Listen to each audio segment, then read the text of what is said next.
नमस्कार दोस्तों, back to our channel friends. मैं आप सबका अपने चैनल स्टॉक्स फॉर लाइफ पे बहुत स्वागत करता हूँ। Welcome to STFL family day film. बस हम लोग इस वीडियो में बात करने वाले हैं रिलैक्सो फुटवेयर्स को लेके। जी हाँ गैस, आज भी हमें लाल में ही क्लोजिंग देखने को मिल रही है। तो जी हाँ गैस, पिछले कुछ समय से हमें ऑल टाइम हाई से 400 पॉइंट के आसपास करेक्शन इस कंपनी में देखने को मिल चुकी है। तो जी हाँ गैस, कंपनी की बात की जाए, बहुत ही स्टेबल बिजनेस मॉडल हमें देखने को मिलता है। बट यस, कभी कभी स्टॉक मार्केट में कोई इवेंट की वजह से ऑफकोर्स स्टॉक प्राइस में डिक्लाइन हमें देखने को जरूर मिलता है। तो जी हाँ गैस, वेरियस रीजंस हैं जो अभी के टाइम में सेल ऑफ को ट्रिगर कर रहे हैं। तो आने वाले कल में कैसे, अगर आप लॉन्ग टर्म इन्वेस्टर है तो मैं लिख के बोलना चाहूँगा, डो नॉट पैनिक। उल्टा आप चाहें इस गिरावट का भरपूर फायदा ले सकते हैं आने वाले 3 ईयर्स 5 ईयर्स के लिए। बिकॉज इनका जो प्राइस टू अर्निंग है वो हमें हिस्टोरिकल मीडियन पे आता हुआ देखने को मिल चुका है। फिबोनाची पैटर्न की बात की जाए तो फर्स्ट करेक्शन है वो हमें ओवर होता हुआ देखने को मिल चुका है। तो जी गाइस, आने वाले कल में अगर सेकंड करेक्शन तक इसका शेयर प्राइस पहुंचता है तो कौन से लेवल आपके लिए महत्वपूर्ण हो जाते हैं। और इधर पे गाइस कुछ रिपोर्ट्स भी जहां पता होना आपके लिए बहुत ही महत्वपूर्ण हो जाता है। तब कोर्स गाइस, रिलैक्सो एक बहुत ही अच्छी कंपनी है और इधर पे आप चाहें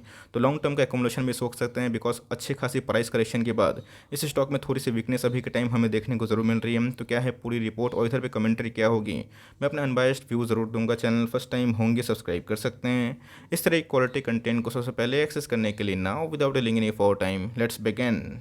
बात की जाए रिलैक्सो फुटवेयर स्कीम, तो जी गैस, फुटवेयर इंडस्ट्री की सबसे बड़ी कंपनी हमें देखने को मिलती है। और गैस, इसमें जो करेक्शन हो रही है वो इसलिए हो रही है बिकॉज इनके जो Q4 के नंबर्स आने वाले हैं, शायद से गैस मार्जिन में हमें जो डेंट है वो कंटिन्यू होता हुआ देखने को जरूर मिल सकता है। Q3 के नंबर्स की बात की जाए, आपको अच्छे से पता है कि इनके टॉप लाइन सही थे, बट प्रॉफिट की बात की जाए 90 करोड़ से 70 करोड़ के आसपास आता हुआ देखने को मिला। तो जी गैस, सेल्स अच्छे होने के बावजूद भी 20 करोड़ का प्रॉफिट हमें डाउन देखने को मिल रहा था ईयरली बेसिस पे। रीजन क्या था, बिकॉज आपको अच्छे से पता है रशिया यूक्रेन के वजह से गैस जो क्रूड के प्राइस है उसमें हमें अच्छी खासी उछाल देखने को मिल चुकी है। तो जी गैस, अगर मटेरियल कॉस्ट हाई हो जाएगा तो इनको मार्जिन्स में या फिर बहुत सारी कंपनीज को बहुत ही इशू हमें देखने को ज़रूर मिल जाता है। तो जो है गैस, मार्केट इसको लेकर कंसर्न है कि आने वाले 1-2 क्वार्टर में ये चैलेंजेस हमें देखने को ज़रूर मिल सकता है। और इसी की वजह से गैस, इसमें हमें थोड़ा सा सेल ऑफ देखने को ज़रूर मिला है। तो दोस्तों, जनवरी के महीने से तब कोर्स रशिया यूक्रेन की वजह से ऐसे बहुत सारे स्टॉक्स जो फंडामेंटली स्ट्रॉन्ग तो है, but yes short term margin issue की वजह से उसमें अच्छी खासी फॉल हमें देखने को मिल रही है। तो YTD में अगर आप देखें तो इसमें हमें 22% के आसपास फॉल देखने को ज़रूर मिला है। इतने फॉल विटनेस होने के बावजूद भी एक साल पहले की बात की जाए तो 16% के आसपास इसने पैसे बना के दिए। तब कोर्स गैस, वो अच्छा से पता है 700 के 800 के लेवल पे हमने कवर भी बहुत बार किया था, इसने अच्छे खासे पैसे बना के दिए। बट येस, जो नियर टर्म चैलेंजेस हैं कि क्रूड में इतनी तेज़ी आ जाएगी, सारी कंपनीज के मार्जिन में इसका इंपैक्ट होगा, ये किसी को पता नहीं था। तब कोर्स गैस, अगर आप इन सब छोटे मोटे चैलेंजेस की वजह से हमेशा एग्जिट की बात करेंगे वो सही बात नहीं होती। बिकॉज आई नहीं तो कल शॉर्ट टर्म में चैलेंजेस बहुत सारी कंपनीज को फेस करना ज़रूर पड़ता है। तो HUL की बात की जाए, वो भी एक दिग्गज कंपनी है, बट येस उसमें भी हमें गिरावट देखने को मिलती है बिकॉज मार्जिन का इशू गैस आने वाले कुछ क्वार्टर में बहुत सारे स्टॉक्स में हमें देखने को ज़रूर मिल सकता है।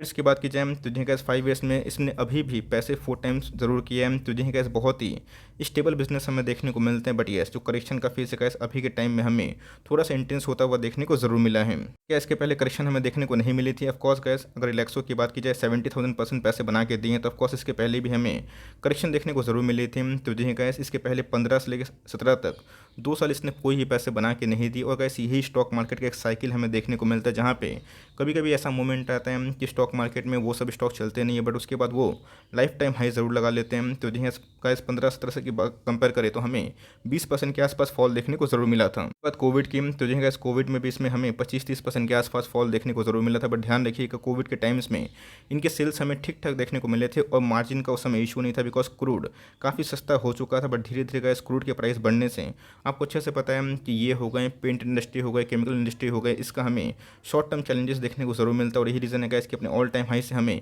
अच्छी खासी करेक्शन देखने को मिल चुकी है। तो जी गैस, किसी को पता नहीं था कि रशिया यूक्रेन की वजह से कॉमोडिटी के प्राइस आसमान को छुएंगे। तो इसी बीच में गैस, आपको पता होना चाहिए कि जो मार्जिन का इशू है ये लॉन्ग टर्म तक हमेशा नहीं रहने वाला है। बिकॉज इतना हाईली क्रूड ऑयल का प्राइस पूरा वर्ल्ड अफोर्ड नहीं कर सकता है। तो जी गैस, अगर आपको इन सब बिजनेस में भरोसा है तो नियर टर्म चैलेंजेस से दोस्तों को घबराना बिल्कुल भी नहीं है। उल्टा आप चाहें तो उधर पे निवेश करने का प्लान कर सकते हैं। कारोबार की बात की जाए तो जी गैस, 3 बजे तक अगर आप देखें तो NSE पे 76% के आसपास एकोमोडेशन हमें देखने को मिल रही है। तो ऑफकोर्स गैस, प्राइस में हमें अच्छी खासी डिक्लाइन तो देखने को ज़रूर मिल रही है। तो उसी के अकॉर्डिंग हमें प्राइस में डिक्लाइन के बाद जो एक्यूमुलेशन है वो भी हाई देखने को जरूर मिल रहा है, जहाँ पर अगर आप देखें आज 4,38,000 शेयर्स ट्रेड हुए हैं, 3.5 लाख ऑलमोस्ट शेयर्स को डीमेट में ले जाया गया। इसका मतलब बहुत ही हाई एक्यूमुलेशन इस कंपनी में आज के दिन हमें देखने को मिल चुकी है।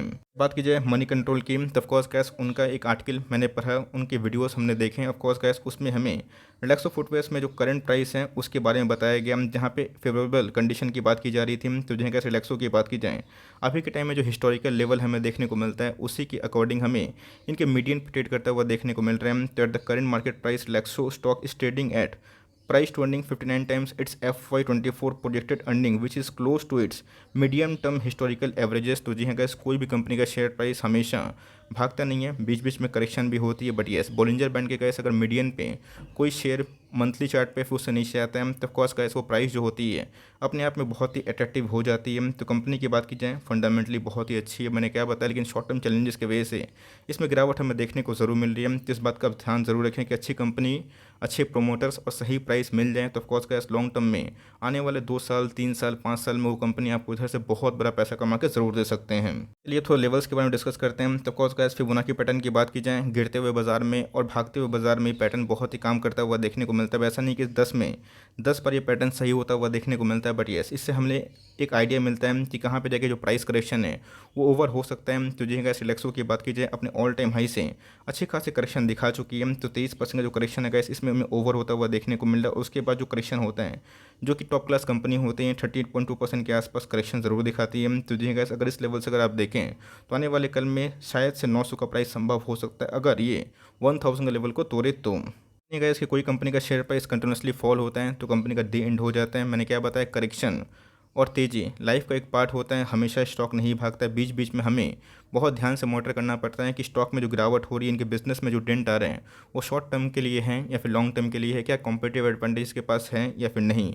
इस बात को आप ज़रूर ध्यान दे सकते हैं। तो देखिए गैस जब बाजार में अच्छी खासी गिरावट हो और जब टॉप क्लास कंपनी कोई शॉर्ट टर्म रीजन से गिरे तो वहाँ पे गैस बहुत ज़्यादा एकोमोलेशन करने का मौका बन सकता है, बिकॉज कभी कोई शेयर का प्राइस गिरता है तो उसके बाद हमें करेक्शन के बाद रिवर्सल देखने को ज़रूर मिलता है और उसके बाद हमें तेज़ी देखने को ज़रूर मिलती है। इसके पहले आपने देखा कि वीआईपी इंडस्ट्रीज़ की बात की जाए, आइनॉक्स की बात की जाए, पीवीआर की बात की जाए, सब पिटते हुए शेयर हमें देखने को मिल रहे थे। रीज़न क्या था, लॉकडाउन का इशू था, कंपनी में कोई भी खराबी नहीं थी, बट यस लॉकडाउन की वजह से गैस उनके बिजनेस में हमें मार्जिन का या फिर सेल्स का इम्पैक्ट देखने को मिला। तो सेम गैस अभी रशिया यूक्रेन की वजह से इनके मार्जिन्स खराब होते हुए देखने को मिल रहे। बट क्या मैं आपसे पूछना चाहता हूँ, को लगता है कि लॉन्ग टर्म तक ये मार्जिन का प्रेशर कंटिन्यू रहेगा? इसका आंसर है नहीं, बिकॉज शॉर्ट टर्म में हो सकता है कि प्रॉब्लम हो, बट लॉन्ग टर्म में कंपनी इधर से बहुत अच्छा कर सकती है। कंपनी की बात की जाए तो कोई छोटी मोटी मार्केट कैप वाली कंपनी नहीं है, लार्जेस्ट फुटवेयर इंडस्ट्री को बिलोंग करने वाली एक दिग्गज कंपनी। इसका मार्केट कैप अगर आप देखें 25,000 करोड़ के आसपास देखने को मिलती है, ऑल टाइम हाई से गिरावट का शिकार होता हुआ देखने को मिल रहा है। और आपको इधर पे और भी गिरावट की उम्मीद रखनी है और उसके बाद ही दोस्तों अपनी एसआईपी कंटिन्यू करनी है, बिकॉज बहुत लोग जिस प्राइस में खरीदते हैं वो सोचते हैं कि उसके पीछे उसके नीचे वो आई ना, ऐसा नहीं होता गैस। और इसलिए मैं बोलता हूँ कि एसआईपी बेस्ट मंत्र है, चाहे वो गिरते हुए बाजार में हो भागते हुए बाजार में, जहाँ पे आपको हर एक लेवल में एवरेजिंग करने का मौका मिल सकता है। तो प्राइस ट्रेंडिंग की बात की जाए 93 के आसपास है, क्योंकि इनके अंदर एक बिजनेस मोड हमें देखने को मिलता है। ऑफकोर्स बहुत ही अफोर्डेबल इनके प्रोडक्ट्स हमें देखने को मिलते हैं और अक्रॉस द इंडिया आपको बहुत सारी जगह पे इनके प्रोडक्ट्स देखने को ज़रूर मिल जाते हैं। आरओसी की बात की जाए, आरओई की बात की जाए, दोनों हमें 20% से ऊपर निकल के ज़रूर आ जाते हैं। इनके सेल्स के बारे में डिस्कस करें तो देखिएगा सेल्स में कोई भी खराबी हमें देखने को नहीं मिलती, सेल्स हमें काफ़ी इनलाइन देखने को ज़रूर मिल रहे हैं। 2020-21 की बात की जाए कोविड चैलेंजेस में भी कंपनी के जो सेल्स थे वो अच्छे खासे बढ़ते हुए देखने को मिल रहे हैं। तो जी गैस इस टाइम में आपको अच्छे से पता है कि इनके मार्जिन्स अच्छे थे। रीज़न क्या था, क्रूड के प्राइस थोड़े सस्ते थे। तो ऑफकोर्स गैस आने वाले कल में शायद से मार्जिन 16-17% के आसपास होने की उम्मीद है और इसी की वजह से गैस मार्केट इसको फैक्टर इन करने की कोशिश जरूर करे। बट प्रॉफिट की बात की जाए कंपनी ने प्रॉफिट हर एक साल अच्छा खासा बना के दिया है, कंपनी कैश रिच है और कंपनी के पास ऐसा कोई बड़ी बोर्डिंग्स हमें देखने को नहीं मिल जाती। रिजर्व के बारे में डिस्कस करें तो 1500 करोड़ के आसपास रिजर्व हमें देखने को मिलते हैं। बोर्डिंग्स पर अगर आप ध्यान दें ऐसा कोई बड़ी बोर्डिंग्स नहीं है और कंपनी गैस कभी भी इसको आराम से एक झटके में चुकता कर सकती है। होल्डिंग के बारे में डिस्कस करें तो 70% की दोस्तों जो आसपास जो स्टेक है प्रमोटर खुद ही ओन करते हैं। एफआईएस की होल्डिंग की बात की जाए, डीएस की होल्डिंग की बात की जाए, उनके पास ज़्यादा स्टेक हमें देखने को नहीं मिलता, बट पब्लिक के पास हमें सफिशिएंट 18% के आसपास स्टेक देखने को जरूर मिल जाता है। तो जहाँ इस कंपनी की बात की जाए तो लॉन्ग टर्म में इसने अच्छे खासे पैसे बना के दिए और मुझे लगता है कि इंडिया का जो डेमोग्राफी इसमें जो चप्पल जूते वाली टॉप क्लास कंपनी है वो सर्वाइव भी करेगी और लॉन्ग टर्म में अपने बिजनेस को और भी एक्सेलरेट कर सकती है। वन डे चार्ट पैटर्न की बात की जाए, जब 200 का मूविंग एवरेज टूटा था तभी मैंने बताया था कि फर्दर और भी डाउनसाइड हो सकती है, बिकॉज इसने गैस उस समय फिबोनाची पैटर्न का 23.2% के आसपास जो करेक्शन है उसको दिखा दिया था। तो जी गैस अभी के टाइम अगर आप देखें तो इसने 1026 का लेवल को सस्टेन किया। तो जी गैस फर्दर गिरावट अगर होती है तो आने वाले कल में आपको उसके लिए तैयार ज़रूर रहना चाहिए, बिकॉज यहाँ पर अगर आप देखें जो वॉल्यूम्स कैंडल है वो रेड में हमें होते हुए देखने को मिल रहा है, मतलब कोई पार्टी इधर पे हाईली माल को सेल कर रहा है। तो जी गैस वन डे के चार्ट में अगर आप देखें तो इसमें बहुत ज़्यादा ओवरसोल्ड कंडीशन देखने को ज़रूर मिली है। अगर आप देखें 1 मंथ के चार्ट पे बहुत ही कम ऐसा मूवमेंट आता है जहां बोलिंजर बैंड के मीडियन पे ये ट्रेड करता हुआ देखने को मिलता है। तो जी गैस अगर आप देखें मीडियन पे अभी के टाइम आता हुआ देखने को मिल चुका है। तो डाउनसाइड की बात की जाए तो मैंने क्या बताया कि 38.2% के आसपास वो करेक्शन अगर होता है तो ऑफकोर्स उसके लिए आपको तैयार होना चाहिए। इसका जो भाव है 900-910 के आसपास आप जो अप्रॉक्स है वो कंसिडर कर सकते हैं। तो अगर आपके पास है आप आराम से इसको होल्ड एंड कंटिन्यू करें, नहीं है आपके पास तो मुझे लगता है कि CMP से आप उठाना धीरे धीरे स्टार्ट कर सकते हैं। वैसा नहीं है कि इसमें तो फिबोनाची पैटर्न है वो 100 में 100% करेक्शन दिखाएगा ही दिखाएगा। अगर हो सकता है तो रिट्रेसमेंट भी आ सकती है। तो धीरे धीरे गैस SIP करके इसको बिल्ड करें। ओवर एलोकेशन कोई भी स्टॉक में ना करें। आपके पास अगर सफिशिएंट क्वांटिटीज़ हैं इसको लॉन्ग टर्म के लिए छोड़ दीजिए। कंपनी में गैस कोई इंटरनल इशू नहीं है। एक्सटर्नल इशू की बात की जाए आपको अच्छे से पता, अगर आप बिजनेस मैन हैं तो मार्जिन का इशू गैस हर एक बिजनेस में हमें डायरेक्टली फिर इनडायरेक्टली देखने को ज़रूर मिल रहे हैं। तो ये सब करेक्शन में गैस आपको अच्छे स्टॉक्स को पिक करना है और लॉन्ग टर्म तक बने रहना है। तो यही मेरी कमेंट्री है। और कभी भी गैस ये फिर से 900 के आसपास आते हैं तो वहाँ पे आप चाहें तो आराम से और भी अपनी एवरेजिंग को मजबूती से कर सकते हैं। बट ये ओवर एलोकेशन कोई भी स्टॉक में ना करे। और हो सकता है कि आने वाले कल में 1-2 क्वार्टर थोड़ा परेशान करे, बट लॉन्ग टर्म में गैस कंपनी का जो ग्रोथ मॉडल है वो बहुत ही अच्छा है। तो फॉर लॉन्ग टर्म आप चाहें तो उसको आराम से कंटिन्यू कर सकते हैं। अगर आपका विजन 3 ईयर्स का है, 5 ईयर्स का है तो होप मेरा एफर्ट आपको अच्छा लगा। वीडियो से लगे तो एक लाइक कर दीजिएगा। चैनल फर्स्ट टाइम होंगे तो यहाँ से सब्सक्राइब करना भूलिएगा। फर्दर कोई डाउट है उसको ज़रूर ड्रॉप कर सकते हैं। और कुछ रिव्यू चाहिए उसका भी नाम ड्रॉप करना भूलिएगा। I would love to make a video on your demand. Guys मिलते हैं जल्दी ही, तब तक के लिए bye. Thanks for listening friends. God bless you all.